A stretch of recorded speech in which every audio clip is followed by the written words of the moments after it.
Kakati-Shah. I'm your host for the Uma Show. Welcome to your one-stop journey of feeling empowered. We are a platform for change. We build confidence. We are your voice. We want you to be bold, be you, be Uma. Today, our theme for the show is successful women entrepreneurs.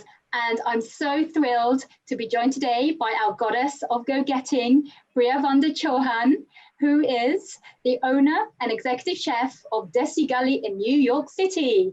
Welcome, Priya. Thank you so much for having me, Rita. How are you?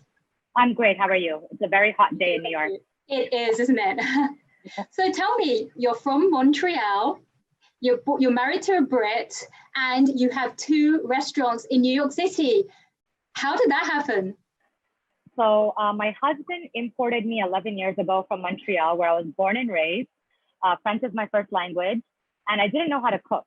So I had no idea what I was doing. I was always a dishwasher in my household, in my parents' home.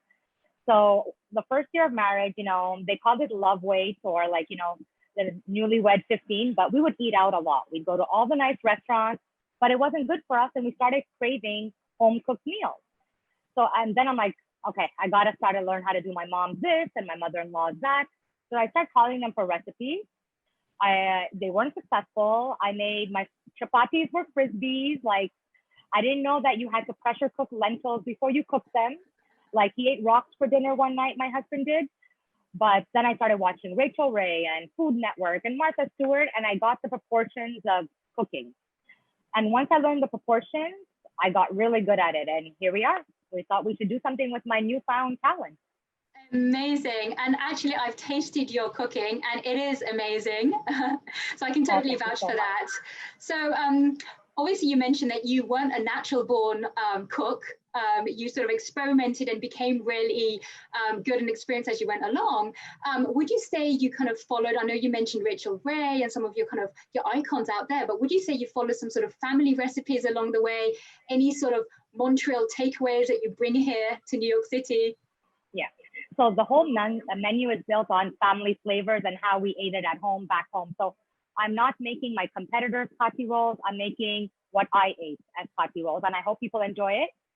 So our chicken tikka masala is my father-in-law's recipe. Pav bhaji is my sister-in-law's recipe. Our saag curries, whether it's paneer or chana, is my mom's recipe. Something comes from somewhere, and every day reminds me of my family. And then we have our interesting twist to our Indian menu. So my homage to Montreal is desi poutine, which is poutine is French fries with traditional gravy and cheese curd top. We made the Indian version, which is called desi poutine, which is French fries, tikka masala sauce, and grated paneer. Kind of like also like a British curry chip. Yeah. I think that's what you call it back home. Yeah. So that is actually what put us on the map as Desi Gully, where was our desi poutine. And that's amazing. And you know what? You're making me hungry right now because I love French fries chips, as I was growing up calling it, and I love paneer as well. So there you go, the magical words for me. So speaking of cooking and having a restaurant, it's not a natural following for an Indian girl to grow up and become a restaurateur or become an executive chef. Can you tell us about that journey for you? Was it plain sailing when you wanted to do this, or what did you go through? Actually, I never thought I'd be a chef. I never thought I would own restaurants. I always wanted to be an entrepreneur and have my own business. I come from a fashion background and a marketing major. So I never went to culinary school, but I knew how to run businesses. I'm Gujarati, so my parents do own delis and motels back home. So I did have that entrepreneurial DNA in me. So my first business was actually back in 2009. It was self-titled. It was called PriaVanda Entwined for You. And it was stationery. I would design and sell stationery when I first moved to New York, and no one would hire me because it was a recession. And it was pretty successful, meaning we're on the verge of wholesaling. And then the opportunity and my newfound talent of cooking came along during that time. And then we found a space. Actually, the space found us on Lexington. We had a friend who was giving up the location in Curryville in Manhattan. And they're like, this would be perfect for your type of cooking. And we're like, you know what?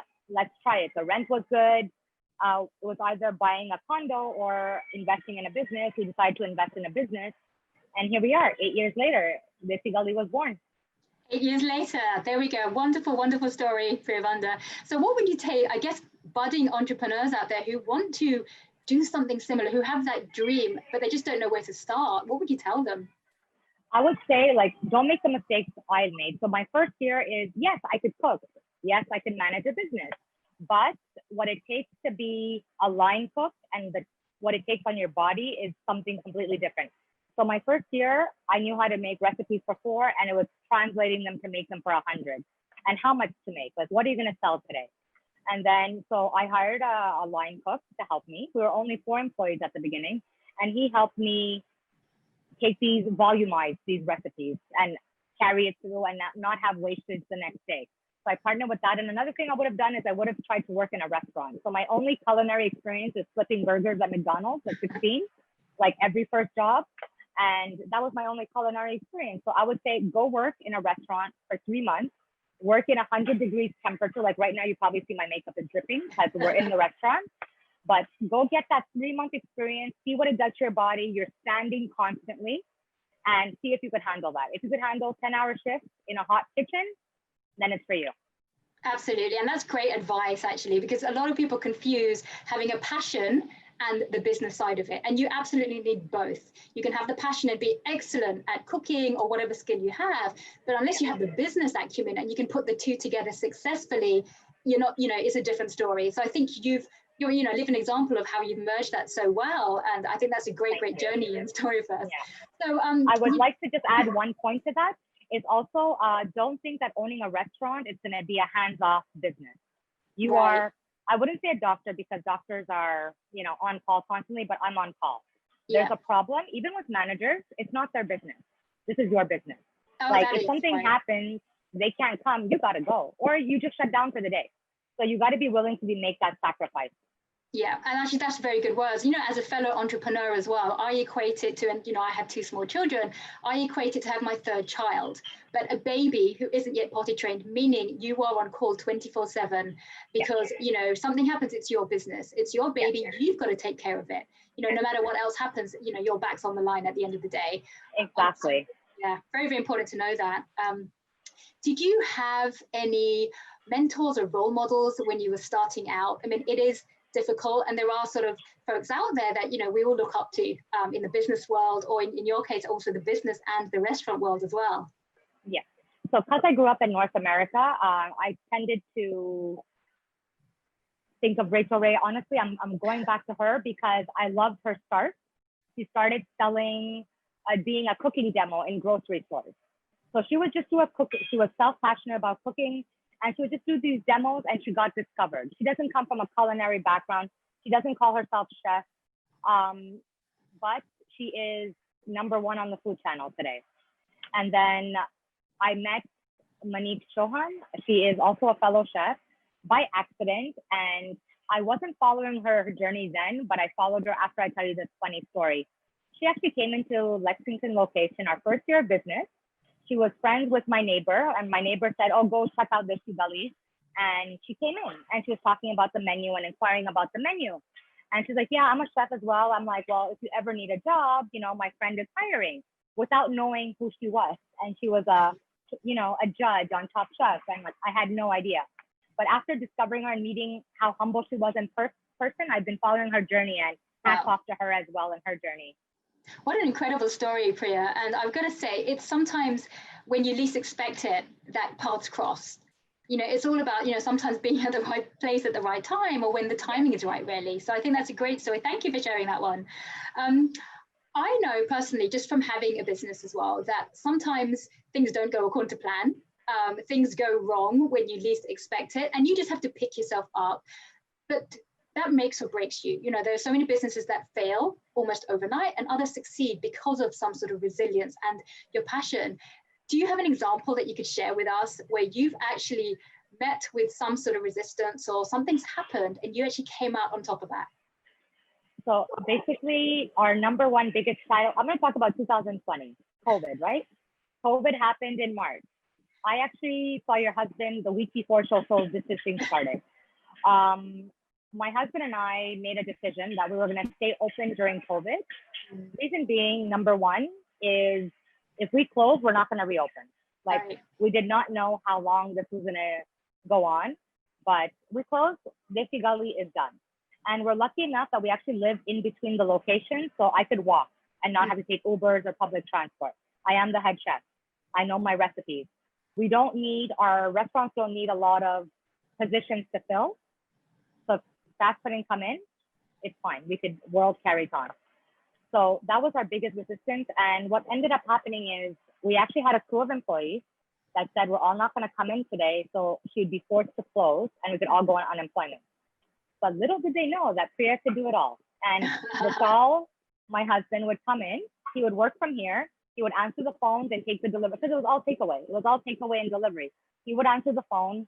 I would do the cooking. We sent all existing staff to Lexington to support Lexington. And my husband and I just carried on with Avenue B. So both restaurants were open throughout COVID.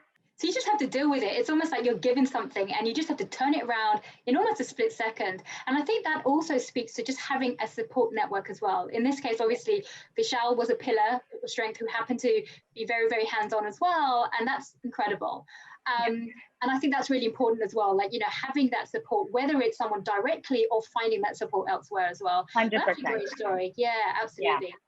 And speaking of COVID-19, obviously we are in quarantine right now. We have just entered phase 4 in New York City and things are slowly in dribs and drabs starting to reopen again.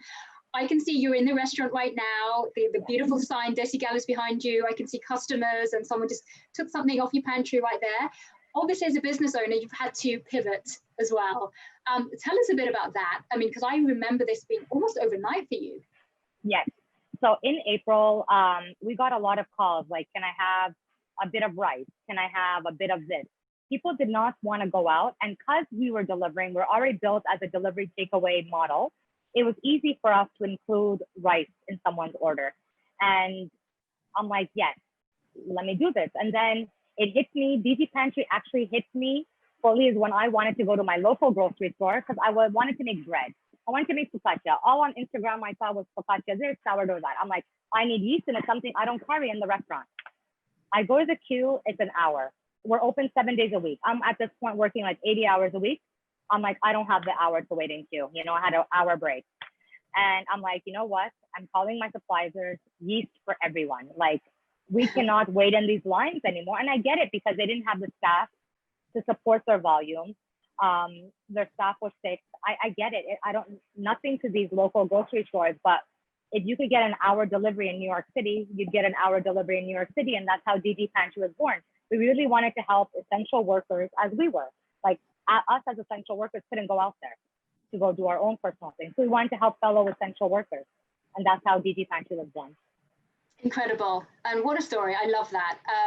You truly are a goddess of go-getting, I have to say, and just everything that we embody here at UMA. So that's amazing.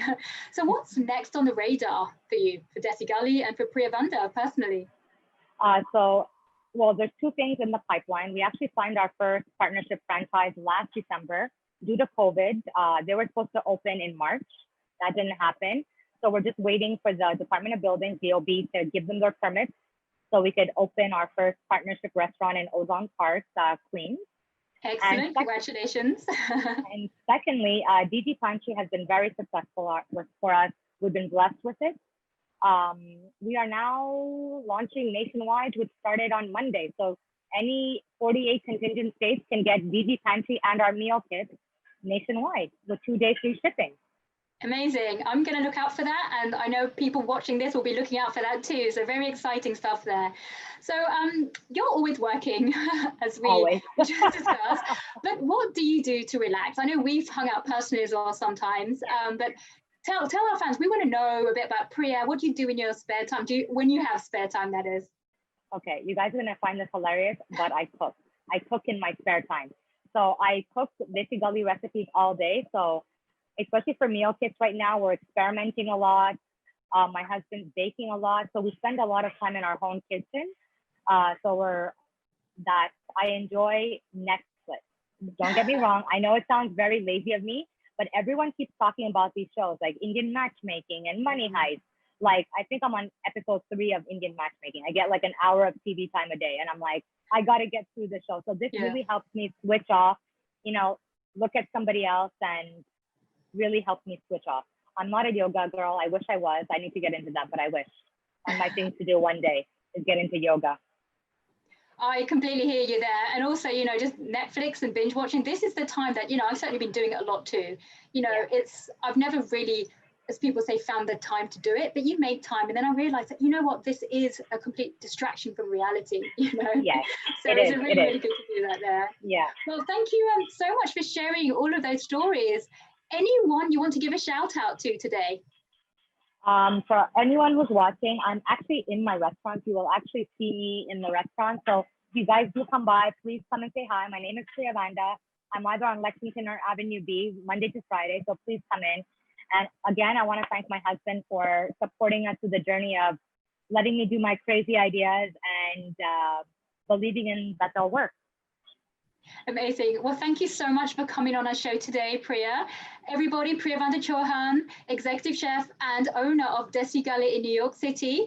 And thank you to you, our viewers, for watching on this empowerment journey today. We want you all to embrace that inner goddess of go-getting. We want you to be bold, be you, be Uma.